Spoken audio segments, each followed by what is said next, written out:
सोलापूर महानगरपालिकेचे माजी महापौर स्वर्गीय महेश कोठे यांचे सुपुत्र आणि माजी नगरसेवक प्रथमेश कोठे यांनी आपल्या समर्थकांसह मुंबईतील भाजपा पक्ष कार्यालयात प्रदेशाध्यक्ष रवींद्र चव्हाण यांच्या उपस्थितीत भारतीय जनता पक्षात प्रवेश केला। पक्षप्रवेशानंतर त्यांनी मुख्यमंत्री देवेंद्र फडणवीस यांच्या वर्षा निवासस्थानी भेट देत आशीर्वादही घेतले। शुक्रवारी सायंकाळी प्रथमेश कोठे यांचे जुना पुणा नाका येथील छत्रपती संभाजी महाराज परिसरात आगमन होताच शहरात उत्साहाची लाट उसळली। समर्थकांनी ढोल ताशांच्या गजरात आणि संबळाच्या निनादात त्यांचे जोरदार स्वागत केले। स्वागताची आकर्षक पर्वणी म्हणजे जेसीबीच्या साह्याने करण्यात आलेली पुष्पवृष्टी, तर क्रेनच्या साह्याने अर्पण केलेला भला मोठा हार विशेष लक्षवेधी ठरला। फटाक्यांच्या आतिषबाजीत परिसर दुमदुमून गेला आणि वातावरण जल्लोषमय झाले। कोठे यांच्या समर्थकांनी उपस्थितींचा प्रचंड उत्साह दाखवत भाजप प्रवेशाबद्दल समाधान व्यक्त केले। यावेळी शहर मध्य विधानसभा मतदारसंघाचे आमदार देवेंद्र कोठे यांनी आपल्या कार्यकर्त्यांसमवेत प्रथमेश कोठे यांचे स्वागत केले। यावेळी बोलताना प्रथमेश कोठे म्हणाले की आमचे बंधू आमदार देवेंद्र कोठे यांच्या माध्यमातून भाजपामध्ये पक्षप्रवेश केला असून यापुढील काळात स्वर्गीय महेश अण्णांच्या आशीर्वादाने शहर विकासाच्या सर्वांगीण विकासासाठी आणि येणाऱ्या महापालिकेच्या निवडणुकीमध्ये भाजपा अव्वल स्थानी राहील यासाठी आम्ही प्रयत्न करू, असे ते म्हणाले। जय श्रीराम। गेल्या 2 दिवसाखाली आपल्या सर्वांना माहिती आहे माझा भारतीय जनता पार्टीमध्ये प्रवेश झाला। आपल्या देशाचे आदरणीय पंतप्रधान नरेंद्रजी मोदी साहेब व त्याचबरोबर आपल्या महाराष्ट्राचे ऊर्जावान मुख्यमंत्री सन्माननीय देवेंद्रजी फडणवीस साहेब यांचा आशीर्वाद घेऊन प्रदेशाध्यक्ष सन्माननीय रवींद्रजी चव्हाण साहेब, त्याचबरोबर आपले पालकमंत्री जयकुमार भाऊ गोरे, आपल्या सोलापूर शहरातील आमदार माझे मोठे बंधू देवेंद्रदादा कोठे व त्याचबरोबर आपले विजयकुमार देशमुख मालक असतील, सुभाष बापू देशमुख असतील, यांच्या सर्वांच्या आशीर्वादाने मी आज भारतीय जनता पार्टीमध्ये प्रवेश केलेला आहे।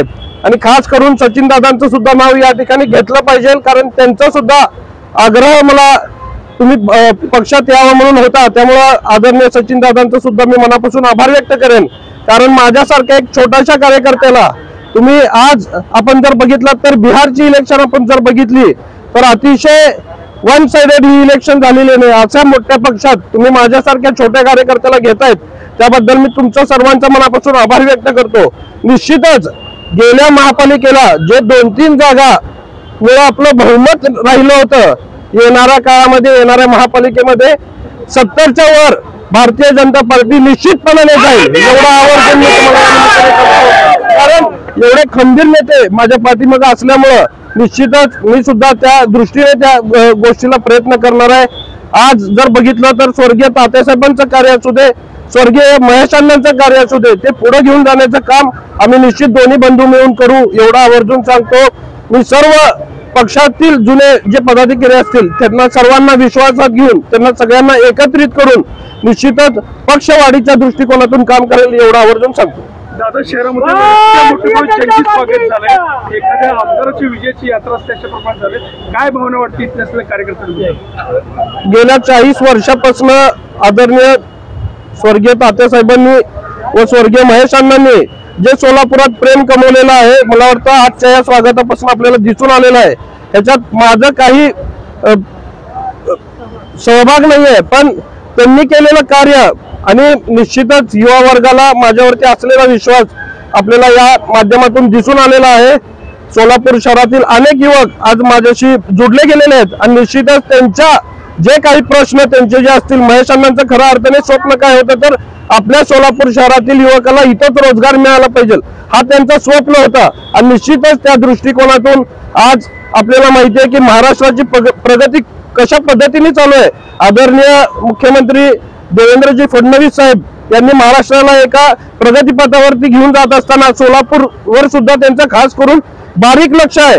आज आपल्याला माहिती आहे की जयकुमार भाऊ गोरे ज्या वेळेसपासून पालकमंत्री झालेत, आपल्याला माहिती आहे की विमान सेवा सुद्धा किती अडथळे येत होते, त्याला देवेंद्र दादांनी पाठपुरावा केला, सचिन दादांनी पाठपुरावा केला, पण पालकमंत्र्यांनी त्याला सकारात्मकता दाखवली। त्यामुळे आज विमान सेवेचं कार्य पुढे घेऊन जाण्याचं काम ह्या सगळ्यांनी मिळून केलेलं आहे। निश्चितच येणाऱ्या काळात सुद्धा सोलापूर शहरावरती जे पाण्याचं संकट आहे ते पाण्याच्या संकटावरती सुद्धा मार्ग काढण्याचं काम मला वाटतं सगळे आमदार असतील आणि महापालिकेत जर भारतीय जनता पार्टीची सत्ता 100% येणार आहे आणि ती कॅबिनेट असेल हे अतिशय सकारात्मक त्या दृष्टीने काम करेल आणि सोलापूरचे जे जे काही प्रश्न असतील, पाण्याचा असेल, युवकांचा असेल, महिलांचा असेल, हे सगळे प्रश्न सोडवण्याचं काम येणाऱ्या काळात आम्ही सगळेजण मिळून करू एवढं आवर्जून सांगतो.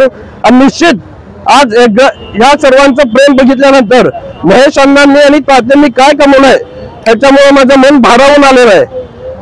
एवढे मोठ्या प्रमाणात आज तात्यांना जाऊन 10 वर्ष झाले. अण्णांचं आपल्याला माहिती आहे की अचानक ते आपल्यातून निघून गेले. त्यावेळेस सुद्धा आदरणीय मुख्यमंत्री देवेंद्रजी फडणवीस साहेबांनी प्रयागराजवरनं त्यांचं पार्थिव इथं आणण्यासाठी जी मदत केली ती मी आयुष्यभर विसरू शकणार नाही. आणि साहेबांना सुद्धा त्यावेळेस मी तेच सांगितलं की साहेब, तुम्ही जी मला मदत केली आहे त्यावेळेस महेशांना अचानक आमच्यातून निघून गेले आणि त्यावेळेस तुम्ही जी मदत केली ती माझ्या आयुष्यात कधीच विसरू शकणार नाही.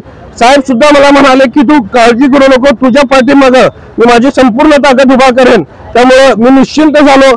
साहेबांच्या भेटीमध्ये एक नवीन ऊर्जा मला निश्चित मिळाली आणि यापुढे सुद्धा त्या ऊर्जेचा उपयोग करून लोकांच्या भल्यासाठी कसं त्याचा उपयोग करता येईल त्या दृष्टिकोनातून मी काम करेन.